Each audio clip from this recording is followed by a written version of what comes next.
There are two issues that you mentioned that are linked, support for the post office. And in the legislation, we have additional funds, $3.6 billion. We both vote by mail.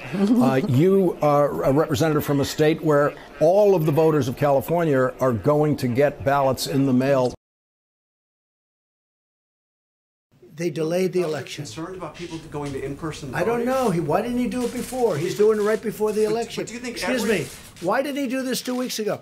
All of a sudden, all of a sudden an election which is taking place very soon gets delayed. Now, I just endorsed him today, and it was a very strong endorsement. His polls, he's gone very high up, and all of a sudden the governor comes out, the Democrat governor, by the way, comes out and says, oh, we're going to move this election. So I don't know. I hope you're right. But do you think every state in this country should be prepared for mail-in voting? No, in case we're in a because I think situation? a lot of people cheat with mail-in voting. I think people should vote with ID, voter ID.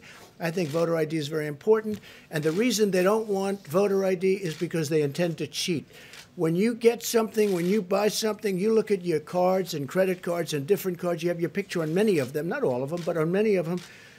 You should have a picture on your for voting. It should be called voter ID. They should have that. And it shouldn't be mail-in, excuse me, it shouldn't be mail-in voting. It should be you go to a booth and you proudly display yourself.